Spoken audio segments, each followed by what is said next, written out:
Tuhan, biarlah pujian ini sungguh keluar dari hati kami yang terdalam, bahwa Engkaulah satu-satunya pengharapan hidup kami. Dan kami ada saat ini itu semua karena penyertaan Tuhan yang sempurna menopang kehidupan kami hingga sampai saat ini. Tuhan, hari ini pun kami datang dengan hati yang penuh syukur, hati yang penuh pujian akan Engkau. Sebab Engkau Allah yang setia, Allah yang begitu baik di dalam kehidupan kami. Dan hari ini kami rindu Tuhan, kami datang untuk dipenuhi kembali, dikuatkan kembali oleh firman Tuhan yang meneguhkan setiap kami.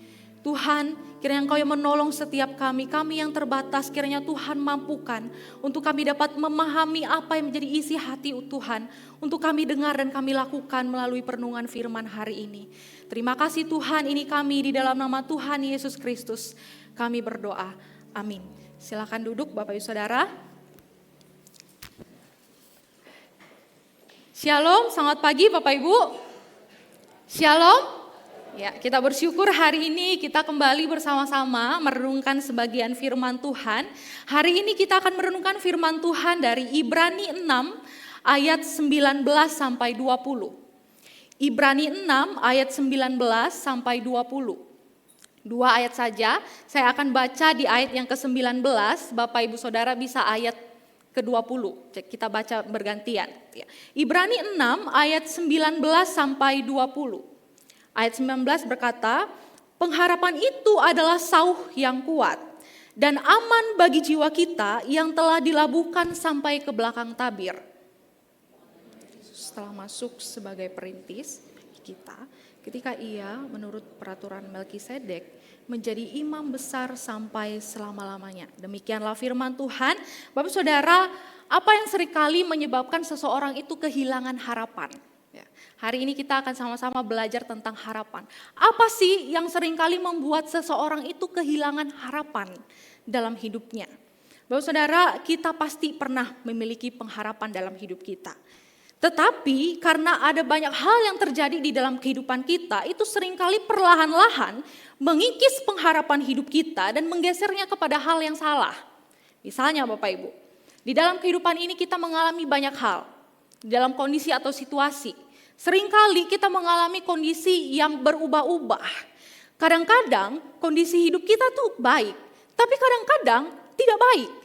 Bahkan kondisi hidup kita selalu kadang-kadang juga terjadi tidak sesuai dengan apa yang kita harapkan.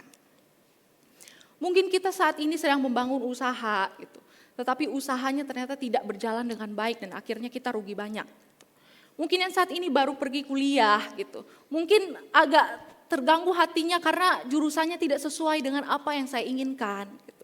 Tidak sesuai dengan apa yang kita harapkan. Akhirnya apa? Akhirnya kita perlahan-lahan harapan itu hilang. Atau mungkin di dalam kehidupan ini kita mengalami yang namanya kegagalan. Kita coba terus-terus tapi hidup kita terus dipenuhi oleh kegagalan. Dan akhirnya kita kecewa terhadap diri kita sendiri dan kita mulai hilang harapan dalam hidup. Atau mungkin kita hidup di dalam luka lama. Luka lama yang masih terus membekas di dalam hati kita, yang memenuhi hidup kita, akhirnya kita hidup di dalam rasa takut. Kita hidup di dalam rasa kekhawatiran. Kita hidup di dalam rasa kecemasan. Dan perlahan hidup kita akhirnya tidak punya harapan. Atau mungkin kita juga mengalami yang namanya kita mengandalkan kemampuannya kita. Kita merasa diri kita bisa melakukan segala sesuatunya, menyelesaikan segala sesuatunya, tapi ternyata di tengah jalan tidak bisa. Dan akhirnya mungkin kita kecewa, akhirnya kita hilang harapan. Atau mungkin di dalam hidup ini kita seringkali mengandalkan orang lain. Orang lain mungkin bisa menyelesaikan apa yang kita inginkan, dan ketika orang itu tidak dapat menyelesaikannya, maka kita kecewa. Hilang harapan. Kita hidup di tengah ketidakpastian. Masa depan kita tidak ada yang tahu seperti apa yang akan terjadi dalam kehidupan kita. Nah ini seringkali timbul yang akhirnya kita pasrah, tidak tahu mau berharap kepada siapa, perlahan pengharapan kita pun pudar. Nah Bapak Ibu Saudara, ada banyak situasi-situasi kehidupan yang bisa saja membuat pengharapan kita itu perlahan hilang. Nah, Bapak Ibu, sebetulnya situasi hal-hal yang ini dialami seperti doa yang tidak dijawab, akhirnya kita capek sendiri, lelah sendiri, akhirnya kecewa, hilang harapan gitu. Nah, hal-hal yang seperti ini tidak bisa kita hindari. Nah, Bapak Ibu, di dalam hal ini kita belajar bahwa sebetulnya tanpa kita sadari, bukan badai hidup yang menghancurkan hidup kita, tetapi hati yang perlahan berhenti berharap kepada Tuhan. Ini yang menjadi masalahnya di dalam kehidupan kita, Bapak Ibu. Jadi bukan fokusnya lagi kepada apa yang terjadi di dalam kehidupan kita yang bisa saja menghancurkan hidup kita, tetapi sebetulnya menghancurkan hidup kita pada akhirnya adalah hati yang perlahan berhenti berharap kepada Tuhan. Bapak Ibu bisa bayangkan saja orang yang tidak hidup di dalam pengharapan itu seperti apa. Orang yang tidak hidup di dalam pengharapan itu orang akhirnya dia mudah sekali yang namanya mungkin sekarang ya yang lagi viral-viralnya mungkin orang sakit mental, orang banyak ke psikiater untuk memperbaiki mentalnya, banyak orang yang mengakhiri hidupnya, melukai dirinya, hidup di dalam rasa bersalah. Karena apa? Karena hidupnya tidak punya harapan dan itu perlahan menghancurkan hidupnya sendiri. Nah, Bapak Saudara, permasalahan yang lebih dalam ketika kita melihat perenungan pada hari ini sebetulnya hati yang tidak lagi berharap kepada Tuhan. Ini yang menjadi masalahnya. Karena itu Bapak Saudara, firman Tuhan hari ini tuh membawa kita kepada satu kebenaran. Bahwa kita punya pengharapan yang tidak pernah mati. Yang berlabuh bukan pada keadaan yang terus berubah. Tetapi berlabuh pada hadirat Allah yang tidak pernah berubah.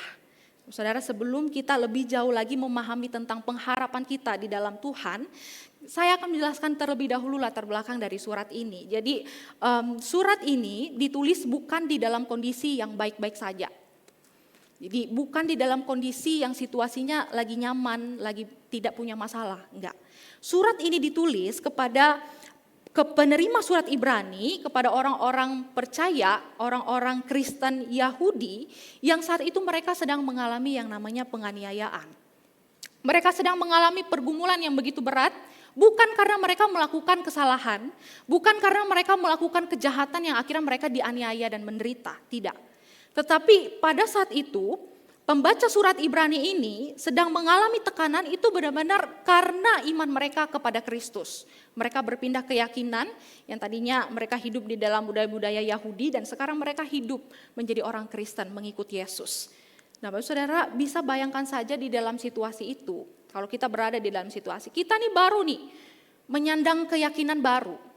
Tetapi bukan hal baik yang kita terima. Justru kita hidup di dalam penderitaan dan pergumulan yang begitu berat. Di dalam kondisi itu bisa saja orang-orang yang saat itu baru berpindah keyakinan, dia langsung pindah lagi ke keyakinannya yang lama. Kenapa? Mungkin dia tidak kuat dengan situasi dan penderitaan itu. Kenapa saya hidup di dalam Yesus, di dalam agama Kristen, tetapi saya banyak sekali mengalami pergumulan. Itu bisa saja kapan saja dia meninggalkan imannya. Karena itu penulis Ibrani ini mencoba mengarahkan mereka untuk kembali memandang kepada Kristus. Jadi surat ini bukan cuma dituliskan sebagai penghiburan bagi setiap mereka, tetapi satu ingatan kepada mereka untuk mereka berpegang teguh di dalam Tuhan dan bertahan di dalam iman mereka kepada Tuhan.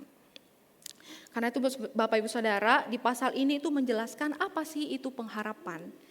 Dan apa yang membuat pengharapan kita itu menjadi begitu kuat hingga dapat menahan badai hidup yang seringkali menerpa kehidupan kita. Yang pertama itu pengharapan yang pasti. Tadi kita udah baca di ayatnya ke-19, kita baca sekali lagi bersama-sama 1, 2, 3. Itu adalah sauh yang kuat dan aman bagi jiwa kita yang telah dilabuhkan sampai ke belakang tabir. Nah, Bapak Saudara, mengapa pengharapan itu di sini digambarkan seperti sauh? Sauh itu adalah jangkar yang biasanya dipakai untuk menahan kapal agar ketika kapal itu dilanda oleh gelombang laut, dilanda oleh badai laut, kapal itu tidak mudah hilang karena diombang-ambingkan oleh gelombang. Jadi jangkar itu menjadi hal yang sangat menarik di dalam hal ini karena pengharapan itu digambarkan seperti jangkar, sauh. Kenapa? Sauh itu ketika dia dikaitkan di dalam batu atau di dalam air, di kedalaman untuk menahan kapal itu dia tidak menghalangi datangnya ombak, jangkar itu. Dia tidak menghalangi datangnya hujan badai ketika datang. Tetapi jangkar itu akan membuat perahu atau kapal itu tetap berada di tempatnya karena ada yang mengikat dia.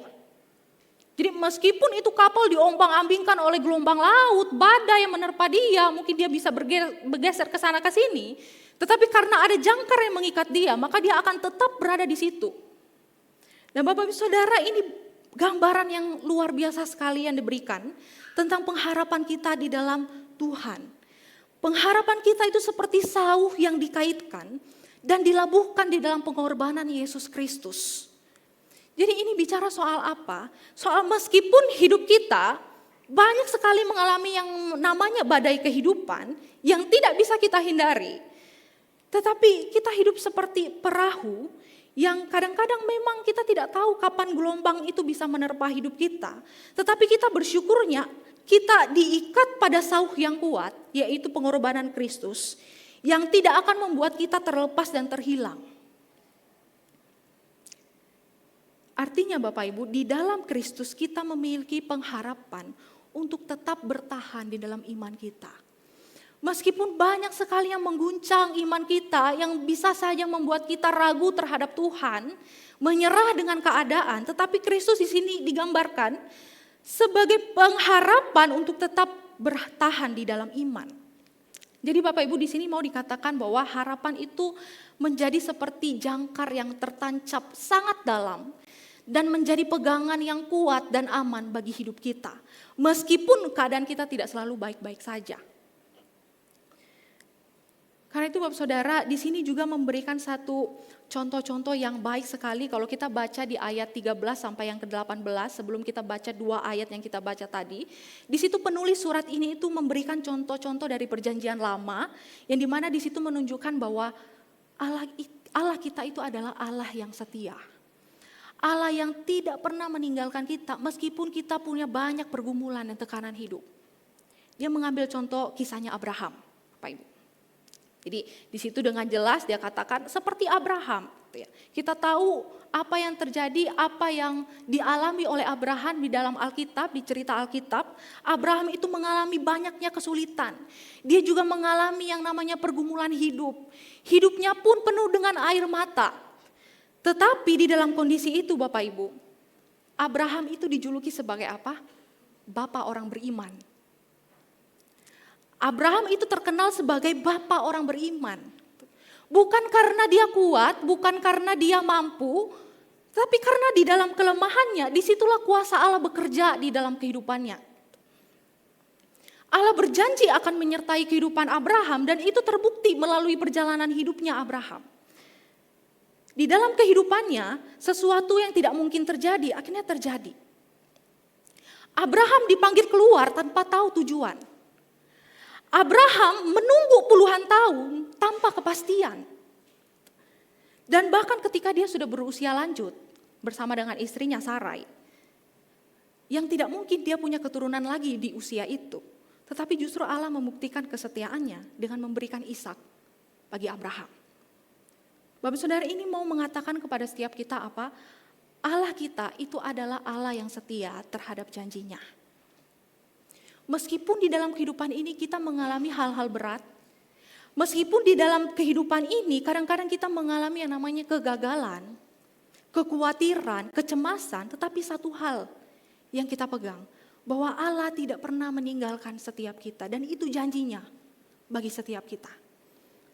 Bapak Ibu, perjalanan hidup Abraham ini menjadi penting bagi pembaca surat Ibrani. Kenapa?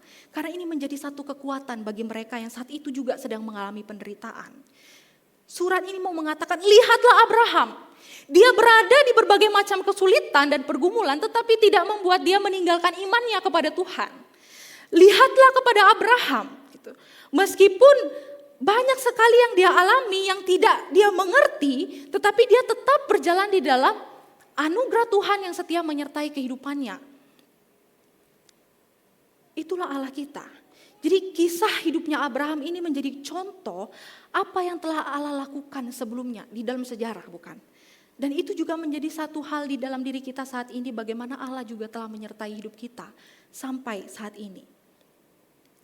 Bapak Saudara, ada yang mengatakan begini, seorang pengkhotbah, dia bilang begini, keadaan hidup itu tidak pernah menghancurkan iman kita. Keadaan itu hanya mengungkapkan kualitas iman kita yang sebenarnya.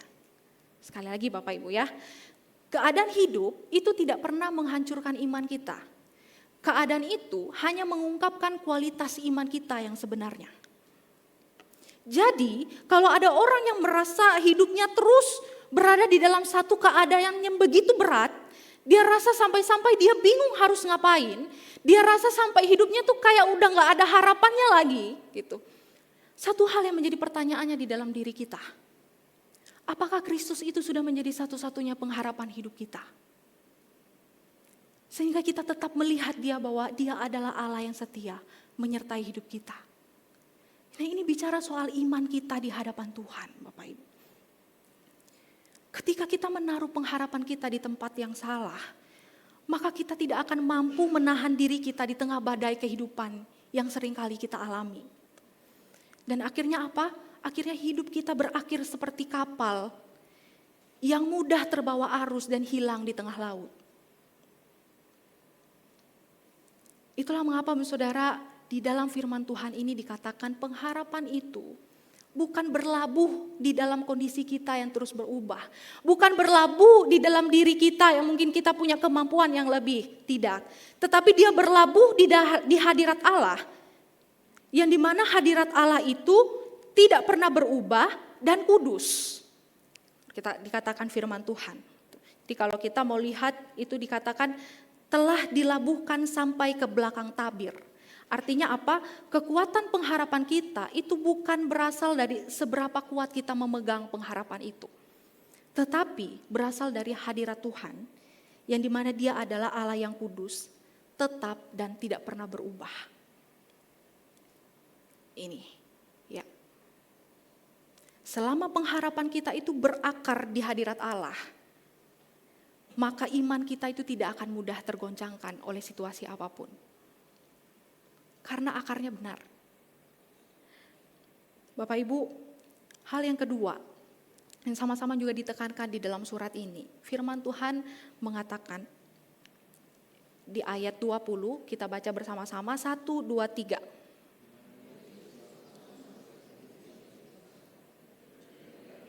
Menurut peraturan Melkisedek menjadi imam besar sampai selama-lamanya. Nah ini bicara soal pengharapan yang sempurna di dalam Kristus.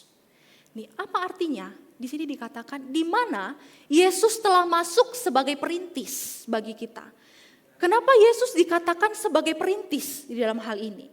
Nah, sebenarnya artinya pengharapan itu tidak muncul dengan sendirinya. Tiba-tiba muncul ada pengharapan, enggak. Dan pengharapan itu juga tidak berasal dari usahanya kita. Tetapi pengharapan itu didapatkan melalui Yesus Kristus yang bukan hanya menunjukkan hidup di dalam pengharapan. Tetapi dialah jalan untuk masuk di dalam pengharapan itu. Dia yang membuka jalan pengharapan bagi setiap kita. Jadi makanya dikatakan di sini Yesus itu telah masuk sebagai perintis. Karena dialah yang membuka jalan pengharapan bagi setiap kita. Melalui kematian dan kebangkitannya, disitulah ia menunjukkan pengharapan yang sejati. Dia masuk ke hadirat Allah, menjadi imam besar dikatakan di sini. Dia menjadi imam besar untuk menyatakan apa? Menyatakan pengharapan hidup yang pasti. Bukan sementara. Jadi pengharapan kita itu bukan cuma sekedar harapan, tetapi kepastian yang sudah dijamin oleh Yesus Kristus dan sudah diselesaikannya di kayu salib. Bapak Saudara, ada juga yang mengatakan seperti ini, satu kalimat. Dia bilang begini, tekanan di dalam hidup itu tidak akan terelakkan atau tidak bisa dihindari. Tetapi hidup di dalam tekanan itu adalah pilihan. Bapak Ibu, ketika saya baca ini kalimat, saya merenung lama sekali. Lama sekali saya bergumul. Apa artinya kalimat ini ya? Tekanan dalam hidup tidak akan terelakkan, iya benar. Tetapi hidup dalam tekanan itu adalah pilihan. Lalu terbesit di dalam pikiran saya teringat satu ilustrasi yang baik sekali untuk menggambarkan hal ini. Jadi Bapak Ibu, bayangkan saja kita itu terjebak di dalam sumur yang sangat dalam. Ya. sumur kering yang sangat dalam, kita terjebak di dalamnya. Dan ketika di dalam kondisi itu kita diberikan dua pilihan. Pertama adalah kita mau berusaha untuk keluar dari sumur itu dengan berbagai cara, dengan tetap percaya pasti ada orang yang akan tolong kita. Tuhan pasti tolong dia, apapun caranya Tuhan, pasti Tuhan akan tolong. Dan dia melakukan berbagai hal, bagaimana caranya ya supaya bisa keluar dari sumur ini. Atau kita berada di posisi yang kedua. Kita tetap berada di dalam sumur itu dan bangun rumah di dalamnya, tinggal diam di sana. Apa artinya itu? Artinya Bapak Saudara, meskipun banyak sekali badai hidup yang kita alami di dalam kehidupan ini, itu ya, kita itu diberikan satu hati yang mana kita mau terus berharap kepada Tuhan dengan percaya bahwa Tuhan pasti akan menolong kita dengan caranya Tuhan yang terbaik. Atau kita memilih hidup di dalam badai dan tekanan hidup itu yang membelenggu hidup kita, yang akhirnya kita tidak lagi merasakan hadirat Tuhan dalam kehidupan kita. Kita mau dibelenggu oleh masalah hidup kita, tekanan hidup itu, atau kita mau hidup di dalam anugerah Tuhan, kepercayaan penuh di dalam Kristus, yang dimana Dia pasti akan memberikan pertolongan dan menyertai kehidupan kita. Bapak Saudara, inilah yang menjadi satu hal yang baik, kabar baik bagi setiap kita, bahwa puncak pengharapan kita itu ada di dalam Kristus. Jadi ini bukan seolah-olah hidup kita itu jadinya bergantung dari usahanya kita, tidak. Tetapi itu semua ada di dalam Kristus yang menjadi pengharapan hidup kita. Dia adalah imam besar yang sempurna. Dia imam besar yang sempurna. Dia bukan seperti imam-imam yang dikatakan di dalam Alkitab, imam-imam biasa yang mereka itu terbatas. Kristus dikatakan sebagai imam yang besar karena Dia telah masuk di dalam hadirat Allah, membawa kita semakin dekat dengan Bapa. Dia bukan hanya menunjukkan jalan tetapi menjadi jalan bagi setiap kita. Melalui kematian dan kebangkitannya, Kristus itu membuka jalan untuk kita mempunyai pengharapan yang pasti. Kristus membuka jalan untuk kita mempunyai pengharapan yang kuat, yang tidak mudah diombang-ambingkan oleh gelombang laut atau badai kehidupan. Kristus mati dan bangkit, itu menunjukkan bahwa kasih-Nya pun tidak pernah berubah, meskipun di dalam kehidupan ini kita seringkali mengalami musim hidup yang terus berubah-ubah. Inilah pengharapan kita, Bapak Ibu. Jadi firman Tuhan pada hari ini itu membawa kita kembali mengingatkan satu kebenaran firman Tuhan, bahwa pengharapan kita itu tidak bergantung dari kondisi hidup kita. Pengharapan hidup kita tidak bergantung pada pengalaman hidup kita. Pengharapan hidup kita tidak bergantung pada apa yang kita punya. Pengharapan kita itu sungguh berakar dari pribadi Kristus sebagai imam yang besar, sebagai iman yang sempurna yang telah Ia lakukan bagi setiap kita. Karena itu Bapak Saudara, ingatlah satu hal, bahwa pengharapan kita itu tidak akan pernah hilang.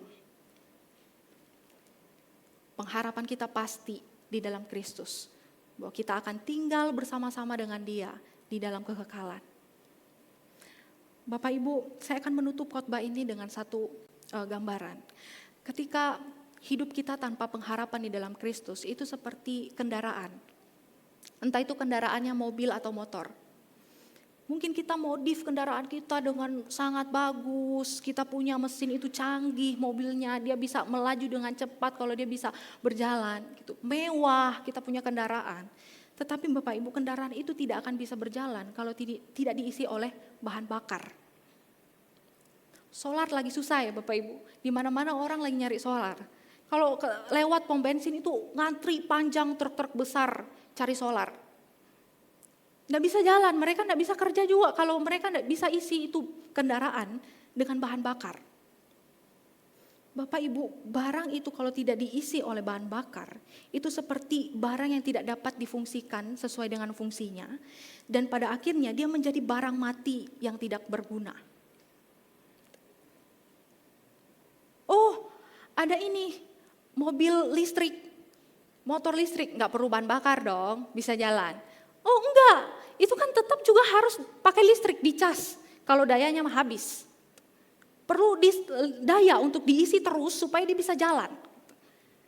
Bapak saudara, begitulah kehidupan kita ketika kita menjalani kehidupan ini. Kita tidak bisa berjalan tanpa pengharapan di dalam Kristus. Kenapa? Karena memang kita manusia lemah. Kita begitu rapuh. Kita tidak sanggup menjalani kehidupan kita sendirian. Karena itu kita butuh pengharapan di dalam Kristus, itu yang menjadi sumber kekuatan kita ketika kita menjalani kehidupan ini. Bapak Ibu, biarlah di dalam anugerah Tuhan yang telah Ia nyatakan kepada kita, itu membawa kita untuk terus setia berjalan bersama-sama dengan Tuhan. Dengan satu iman, percayaan teguh kepada Tuhan, bahwa Dia Allah yang setia, Allah yang tidak pernah meninggalkan kita meskipun banyak hal yang terjadi dalam hidup kita, jatuh bangunnya hidup kita. Ketika kita kembali di hadapannya, Dia Allah yang selalu membuka tangannya bagi setiap kita orang yang mengasihinya. Karena itu di dalam hidup ini Bapak Saudara, marilah kita berpegang teguh di dalam pengharapan akan Kristus. Hiduplah bersandar penuh kepada Tuhan. Karena sumber kekuatan kita tuh hanya di dalam Dia. Sumber ketenangan ketika hati kita dipenuhi dengan kegelisahan itu hanya di dalam Kristus yang memberikan ketenangan. Bila hidup kita pun menjadikan Dia satu-satunya sumber pengharapan kita, bukan di tempat yang lain, yang bisa saja dengan mudah membawa kita hilang di tengah laut. Karena itu Bapak Saudara, di dalam Kristus, kita yang lemah dikuatkan. Di dalam Kristus, kita yang hidup di tengah dunia yang tidak pasti, diberikan satu jaminan yang pasti di dalam Dia. Bahwa kita akan hidup di dalam pengharapan yang kekal. Dan itu iman kita di dalam Kristus. Bila itu membawa kita untuk terus setia berpegang teguh di dalam Kristus yang menjadi pengharapan hidup kita, satu-satunya pengharapan hidup kita. Amin. Mari kita berdoa. Tuhan, kami sungguh bersyukur untuk firman-Mu pada hari ini yang kembali meneguhkan setiap kami, yang kembali mengingatkan ke setiap kami bahwa kami manusia yang lemah. Kami gampang sekali pecah seperti bejana, tetapi Tuhan, kami bersyukur. Kami punya Allah yang tidak pernah meninggalkan setiap kami. Kami punya Allah yang selalu berjalan bersama dengan kami. Meskipun keadaan kami selalu berubah-ubah, tetapi kasih Tuhan tidak pernah berubah dalam kehidupan kami. Dan itu menjadi kekuatan ketika kami menjalani hari kami demi hari. Kiranya Tuhan, anugerah Tuhan itu setia kami rasakan. Dan kami terus berharap hanya kepada Tuhan di dalam segala hal yang terjadi di dalam kehidupan kami. Terima kasih Tuhan untuk janji-Mu yang setia yang Engkau nyatakan di dalam kehidupan kami. Bila pengharapan di dalam Engkau itu menjadi satu kekuatan ketika kami menjalani hidup kami di tengah dunia ini. Terima kasih Tuhan, ini kami di dalam nama Tuhan Yesus Kristus kami berdoa. Amin.